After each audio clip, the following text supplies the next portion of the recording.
Welcome back to the Chisambo Show. We're gonna go straight right in and talk about what can you do to get over somebody who never loved you. We're talking about loving relationships over here. I've got Josh with me.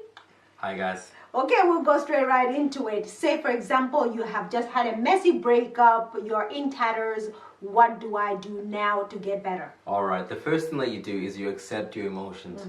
Now, for the most part, a lot of us tend to try to run away from our emotions because they're really uncomfortable to feel. More so if you're a dude, we try to run away from them. We try to say, I'm okay, it's fine, I'm not bothered. But it's important that you express and really feel your emotions. So if you need to cry, you need to cry, right? If you need to wail, wail. But it's important that you experience those because what you resist is going to persist and it will come out at a later date. Right, so it's important to feel that. And it will kick you when you least expect it. So it's okay not to be okay.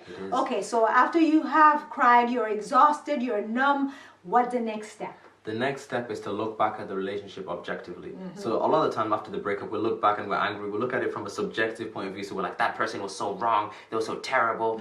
They did this and this to me. And even though all that may be true, that doesn't help you. It causes you to suffer. So one question that I'd like you guys to ask yourself is, what can I learn from this? Absolutely. I've heard it said it takes two to tango. So what position or what part did you play in this breakup? Because there must have been something you must have done. Exactly. Because this is the thing, right? Like, a lot of the time we play the role of the victim, say like, it's all their fault. I know they did this and this. And maybe, even though they may have done something terrible to you, you must understand that you are in control of your own life. You are in control. So there may have been certain aspects that, or certain red flags that you overlooked. Or there were times that you allowed certain behaviors to slip and it became something that became out of control.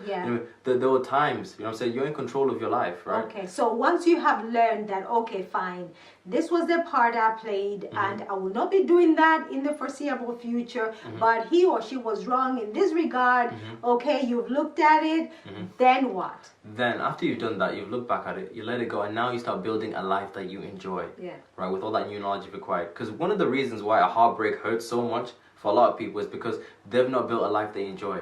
So a lot of people aren't doing things they enjoy, but they look for happiness in the relationship. You've got nothing else going for you. So you get into a relationship and you have a codependent relationship. So the focus is just on that person. That person is going to make me happy. Exactly. Nothing else. Exactly. It's a codependent relationship. You're relying on that person to make you happy. And the problem with that is your happiness now depends on how that person treats you. Right. So if that person treats you badly, like your source of happiness is shaken away from you. So you get afraid and you get worried and you cling on even tighter, right? And that's not pretty. That's not pretty. So that's why it's important that you build a life that you enjoy. So if you have like a life that you enjoy and you have multiple streams of happiness, you're able to see whether somebody's actually a good fit for you. So for example, with me, let's say a life I enjoy. So I enjoy going to the gym. I've got my friends.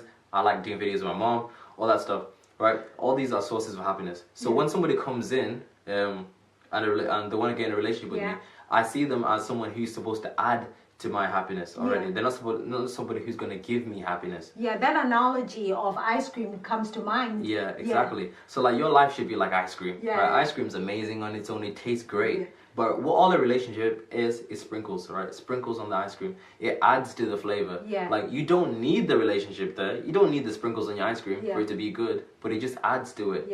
And that's the whole point of the relationship. They're there to add to you. And then next time you'll probably choose better.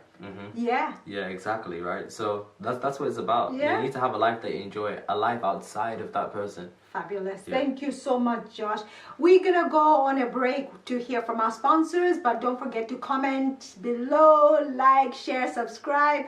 We'll be right back right after this.